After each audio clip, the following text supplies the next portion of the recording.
What's going on, everybody? It's your boy, the uncrowned Otaku, and I know you see the shirt.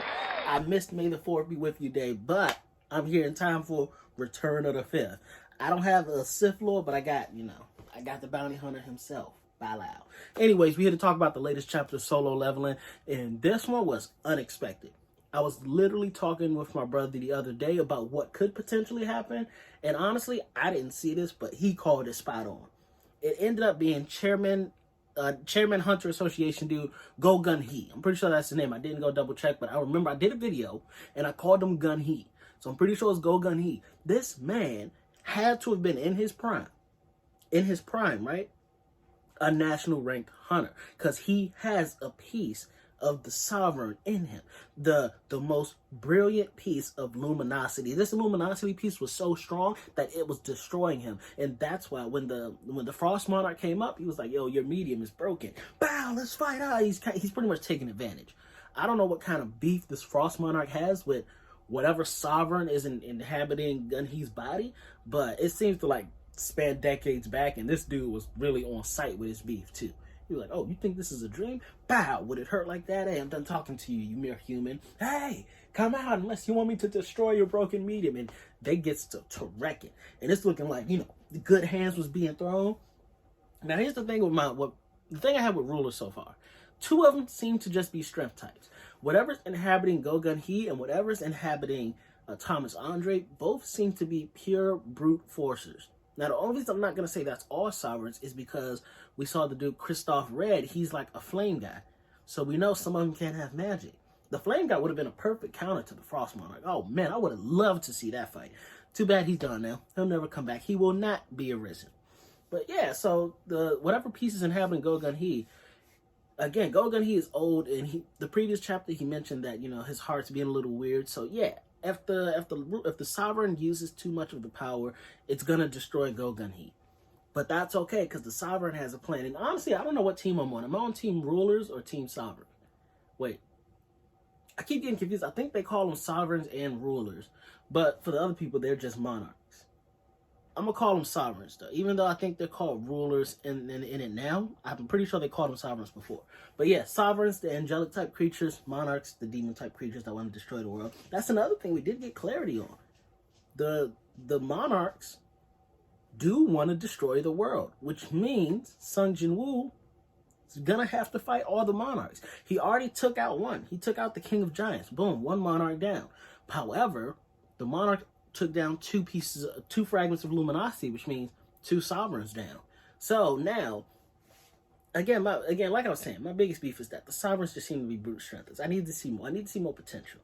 And this sovereign is probably, from what's indicated with what the Frost Monarch says, this sovereign is probably the strongest of all the sovereigns. But because of Go-Gun He's condition, this sovereign, honestly, he seems pretty legit, but also caring. Because he's not going to use all of his power because he doesn't want to break Go-Gun He.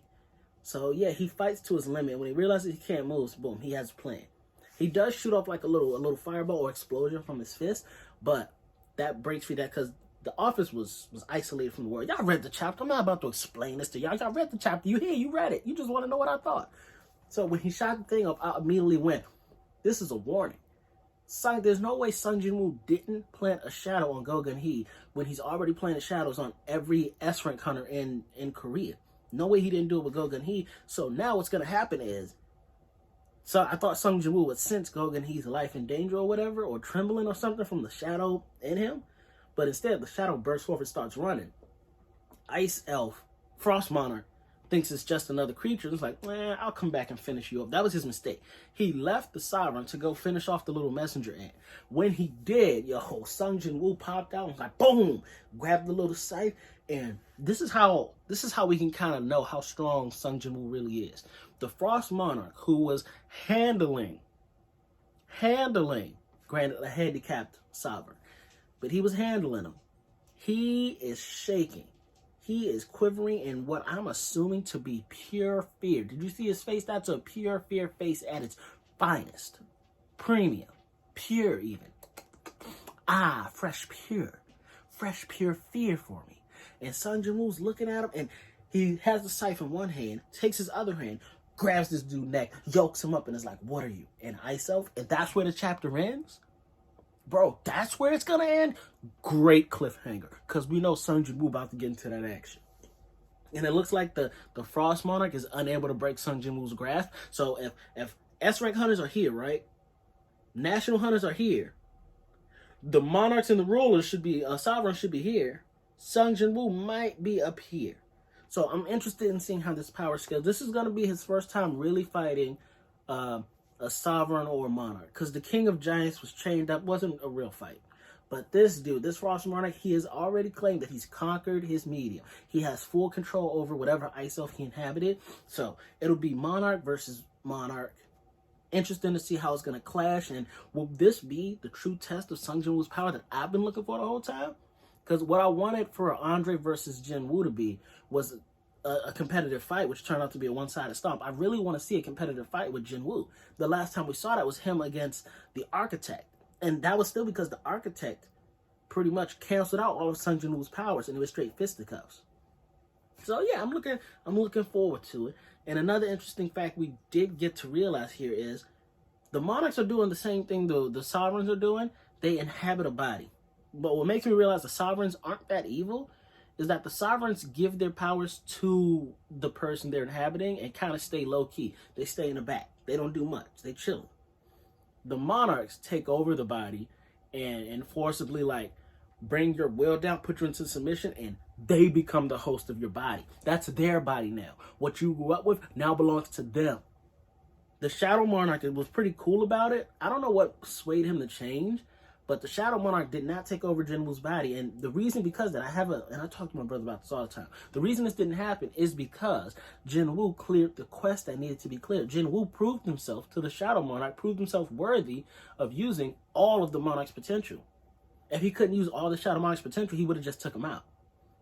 But yeah, when he went through the tower, cleared all the levels, and fought the little Dragon King dude that Shadow Monarch did in the past, that triggered something. And when Jin Woo went into that flashback and saw him, boom, side quest unlocked, secret achievement.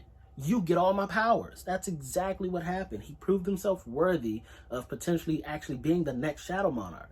Meanwhile, the real Shadow Monarch is just chilling inside Jin Woo like, I don't need to help him. He got this. I'll just pop out when needed. Because we know the upgrader lady, she looked inside, and the Shadow Monarch is still inside of Jin Woo and did tell her, yo, you need to get your people and prepare for war. So the Shadow Monarch seems to be on the human side, if not the human side. He at least does seem to be rocking with Jin Woo. He's on Jin Woo's side at the very least. So yeah, I'm interested to see how all this is going to shake out. I need more details. I need more juicy fights. Them national rank hunters, they ain't ready for what's coming. Jin Woo's going to have to train them up, or at least tell them what's actually inhabiting their body and where they're getting their powers from. That's got to happen so that they can all prepare fairly for what's about to come their way. The Monarchs located all 7 pieces. They destroyed 2. 5 more on the way. Gogun, he is 1, so, they're probably not going to get him, but they're going to go after the other 4. Jin Woo has got a task for him. Herculean task. Let's see how he handles this Frost Monarch. But what did y'all think? Comment down below. Don't forget to like, share, subscribe, do all that social media jazz. And, yeah. Your boy, I got the Otaku Kingdom. Make sure you subscribe. Join the Otaku Kingdom. Otaku Kingdom podcast coming out this Sunday on all streaming platforms. Wherever you listen to podcasts, you can go check your boy out. Go do me a favor. Give it a listen. Like 30, maybe 40 minutes long, where we talk about geek-related stuff, otaku culture in general that may have happened during the week. And, hey, I appreciate y'all.